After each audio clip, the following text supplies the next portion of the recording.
Hey, what's going on, everybody? We are out here at Sunset Memory Gardens, which is in Hillsborough County, Florida. Back doing another Florida video. We're just down the road from Tampa. We're here to visit the grave of Grady Stiles Jr. Now, as I read the story, you're going to find out why we're here. I thought it was very interesting. It's not his... really his circus thing, like with the lobster or claw hands, or there's a word for it, and I'll read it here in a minute. But I'm here to read about the other stuff, like he did throughout his life. It's very interesting. That's why we're here. So if this is your first time here, hey, welcome. I hope you enjoy the video. If you do, please consider liking, subscribing, sharing, doing all those things. And if this isn't your first time here, hey, welcome back. I hope you enjoyed the video. So let's get this camera turned around. We'll talk about Mr. Stiles, his life. We'll talk about some of the events. And maybe we can talk about why maybe he did the things he did, So, being a redneck from Alabama, it's hard for me to pronounce things. So if I pronounce things wrong, you know why. Because I'm going to try to pronounce the condition that Grady had, and I'm pretty sure I'm not going to get it right, but hey, we're going to try, okay? So according to Grady's father, the Stiles family had a long history of ectrodactyly.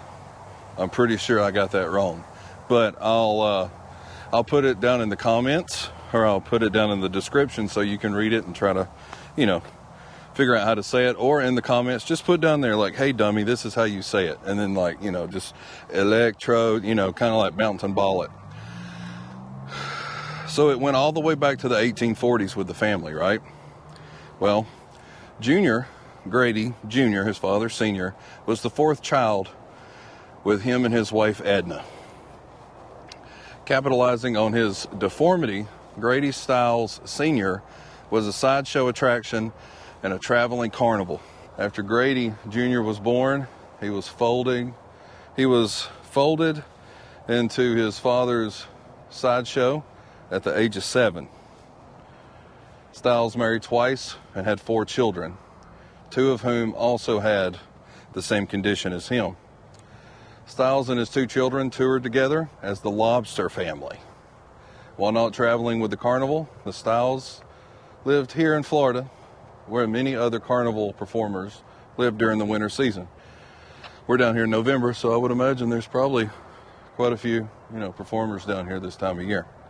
Stiles was an alcoholic and was abusive to his family. Due to his condition, he was unable to walk. While he sometimes used a wheelchair, he most commonly used his hands and arms to get around the house or anywhere he was going. He developed substantial upper body strength that, when combined with his bad temper with the alcoholism, made him dangerous to others. In 1978 in Pittsburgh, Stiles shot and killed his oldest daughter's fiance on the eve of their wedding. He was brought to trial, where he openly confessed to killing the man and was convicted of third-degree murder. Third-degree murder. It's tough to talk. He was not sent to prison, as no state institution was equipped to care for an inmate with that kind of condition he had. Stiles was instead sentenced to house arrest and 15 years probation. It's a nice little, inlet if it's raining. Let's walk through here.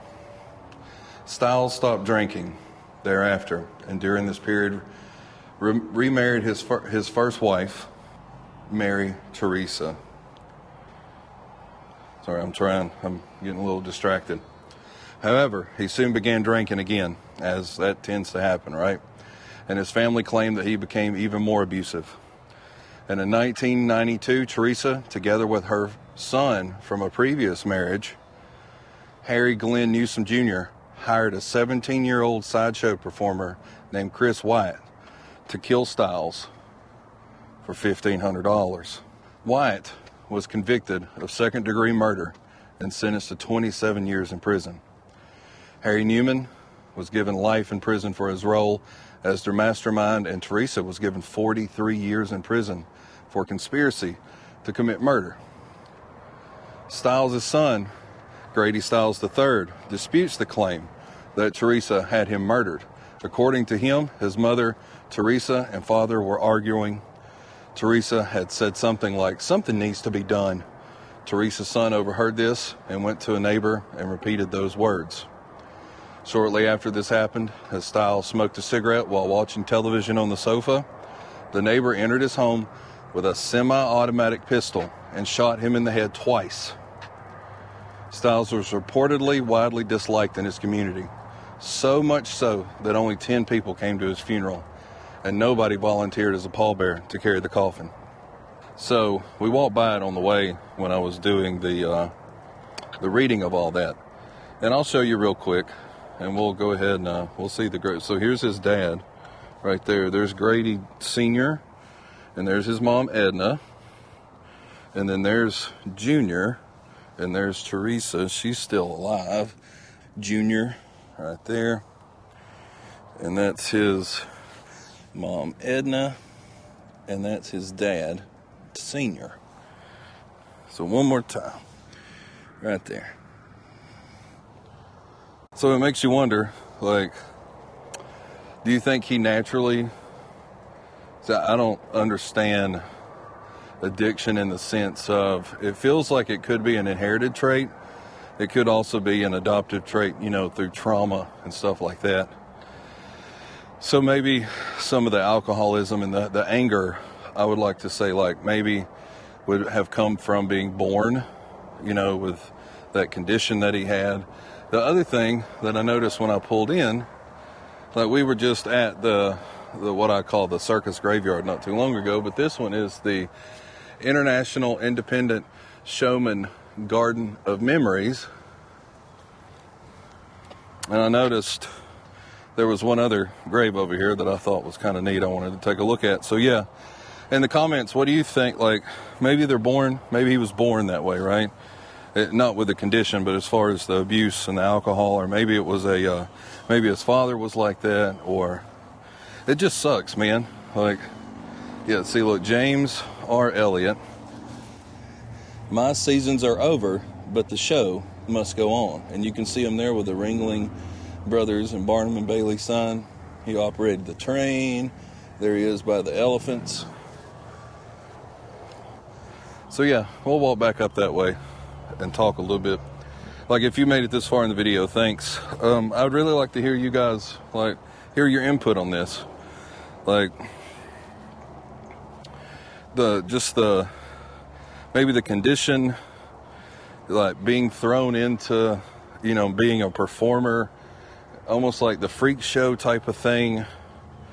Like, this day and time, that's not cool anymore. Like, we don't do that. But back then it was, times were different, right?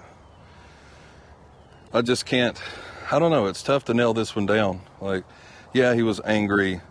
I don't know if anybody just should be shot dead in their recliner smoking a cigarette, but apparently the town was so excited nobody came to the funeral, and like, that's a level of hate, man. That's a whole different level. So the last thing I want to show before we get out of here is there's the showman's prayer, and I'd never seen this, so I would assume that quite a few people buried here are showmen, or worked in the circus as well. So let's look at this. The showman's prayer. Oh my God, I believe in you. I trust in you. I thank you for all of my blessings. I love you and ask forgiveness for all my sins. Guide and protect me and all those dear to me. Make me mindful of my privilege as a showman to bring joy and happiness to all people, especially the poor, the lonely, the less fortunate. And when my last act on earth is completed and the final curtain falls, take me to yourself to be happy with you forever. Amen.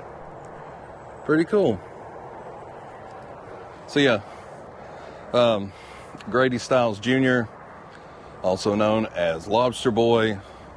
And it's not even that. That's what I said in the beginning. It's not even really the Lobster Boy performance or whatever. It's the the town hated him so much. Like, yeah, the people that, you know, like, he killed somebody, and because the state wasn't equipped to handle, like, his disability, like, they were just like, yeah, put him on house arrest. That's about the best we can do. If that doesn't say state government type of stuff, I don't know what does. But then it got so bad that somebody shot him twice in the head. So yeah, thanks for watching.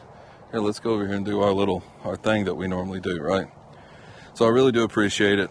I hope you guys are doing good out there. I hope everybody's well. If not, I promise it shall pass. But you know what? You never know what you're going to find on the back roads. I'll see you guys next time. Take care out there.